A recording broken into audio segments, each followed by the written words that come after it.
नमस्कार, स्वागत है आप सभी का राष्ट्रवाणी पर। मैं हूं आपके साथ सुमन। पश्चिम बंगाल में एक बार फिर राजनीतिक हिंसा ने बड़ा सवाल खड़ा कर दिया। बीजेपी नेता और नेता प्रतिपक्ष शुभेंदु अधिकारी के करीबी सहयोगी और निजी सहायक चंद्रनाथ रथ की गोली मारकर हत्या कर दी। इस घटना के बाद पूरे राज्य की राजनीति में हड़कंप मच गया है। बीजेपी ने इसे सीधे तौर पर कानून व्यवस्था की विफलता और राजनीतिक हिंसा से जोड़ते हुए तृणमूल कांग्रेस पर गंभीर आरोप लगाए हैं। वहीं दूसरी तरफ मृतक के परिवार ने इस घटना को सुनियोजित साजिश बताते हुए दोषियों के खिलाफ कड़ी कार्रवाई की मांग की है। बताया जा रहा है कि चंद्रनाथ रथ लंबे समय से बीजेपी नेता शुभेंदु अधिकारी के साथ जुड़े हुए थे और संगठन में सक्रिय भूमिका निभाते थे। उनकी हत्या की खबर सामने आने के बाद बीजेपी कार्यकर्ताओं में भारी आक्रोश देखने को मिल रहा है। पार्टी नेताओं का कहना है कि पश्चिम बंगाल में लगातार राजनीतिक कार्यकर्ताओं को निशाना बनाया जा रहा है और राज्य सरकार कानून व्यवस्था संभालने में पूरी तरह विफल साबित हो रही है।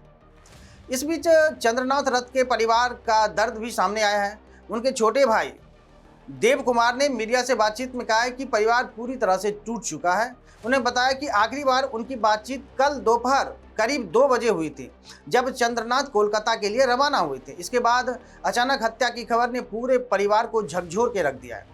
देव कुमार ने कहा कि उनके भाई कोई किसी से कोई व्यक्तिगत दुश्मनी नहीं थी। उन्हें दावा किया कि चंद्रनाथ हमेशा लोगों से शांति बनाए रखने की अपील करते थे।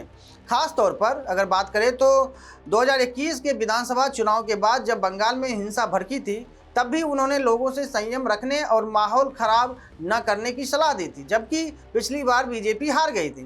परिवार का कहना है कि जो व्यक्ति हमेशा शांति की बात करता रहा, आखिर उसे इतनी बेरहमी से क्यों मारा गया। परिवार ने प्रशासन से निष्पक्ष जांच की मांग करते हुए कहा कि हत्या के पीछे जो भी लोग हैं उन्हें जल्द से जल्द गिरफ्तार किया जाए और ऐसी सजा दी जाए जो दूसरों के लिए भी उदाहरण बने। अब इस घटना ने राजनीतिक रंग भी ले लिया है। बीजेपी नेताओं ने पश्चिम बंगाल की कानून व्यवस्था पर बड़ा हमला बोला है। राष्ट्रीय लोक मोर्चा के सांसद उपेंद्र कुशवाहा ने कहा कि बंगाल लंबे समय से हिंसा और राजनीतिक तनाव का केंद्र बना हुआ है। उन्हें कहा कि आम जनता लगातार डर और असुरक्षा के माहौल में जा रही है और राजनीतिक हिंसा की घटनाएं रुकने का नाम नहीं ले रहे हैं। वहीं बीजेपी नेता दिलीप जायसवाल ने इस हत्या को बेहद दुखद और चिंताजनक बताया है। उन्हें आरोप लगाया कि पश्चिम बंगाल में राजनीतिक विरोधियों को डराने और दबाने की राजनीति हो रही है। उन्होंने कहा कि अब जनता इस माहौल से तंग हो चुकी है और आने वाले समय में अपराधियों के खिलाफ सख्त कार्रवाई होगी। बहुत ही दर्दनाक घटना है।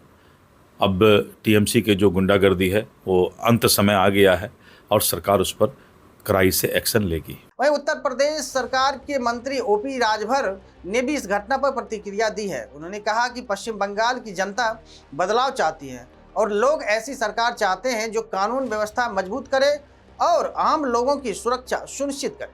उन्हें दावा किया कि अपराधियों की पहचान कर उन्हें कानून के दायरे में लाया जाएगा। ये दुखद घटना है। इसी मामले को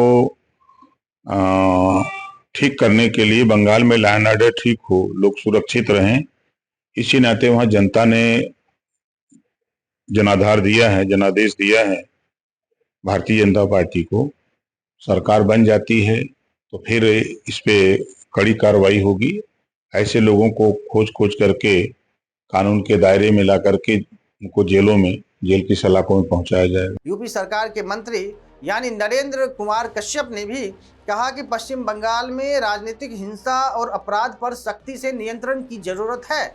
उन्हें दावा किया कि बीजेपी की सरकार बनने के बाद अपराधियों के खिलाफ कठोर कार्रवाई की जाएगी और किसी को भी कानून हाथ में लेने की इजाजत नहीं दी जाएगी। बंगाल में दीदी के गुंडों का दिमाग ठीक करने के लिए थोड़ा समय लगेगा, क्योंकि भारतीय जनता पार्टी को जिस प्रकार से बंगाल की जनता ने अपना आशीर्वाद देकर प्रचंड बहुमत की सरकार बनाने का मौका दिया है, सरकार का गठन होते ही दीदी के गुंडे बंगाल की धरती पे नहीं मिलेंगे। एक एक को पकड़ के दिमाग ठीक किया जाएगा। जिस प्रकार से हमारे लीडर के पीए पर हमला करने की कोशिश गुंडों ने की है, उनको उनकी औकात बताने का काम बंगाल में भारतीय जनता पार्टी की सरकार करने वाली है। शुभेंदु अधिकारी जी हमारी पार्टी के बड़े नेता हैं और निश्चित सारी पार्टी उनके साथ खड़ी है। फिलहाल पुलिस इस पूरे मामले की जांच में जुटी हुई है। शक के आधार पर 3 लोगों को हिरासत में ले लिया गया है। हत्या के पीछे की वजह क्या है, इसकी तलाश की जा रही है। क्या यह व्यक्तिगत रंजिश थी या राजनीतिक साजिश? इन सभी सवालों के जवाब जांच के बाद ही सामने आएंगे। लेकिन इतना जरूर है कि इस घटना ने पश्चिम बंगाल की राजनीति में तनाव को और बढ़ा दिया है। अब देखने वाली बात यह होगी कि जांच एजेंसियां इस मामले में कितनी तेजी से कार्रवाई करती है। जुड़े रहिए राष्ट्रवाणी के साथ। धन्यवाद।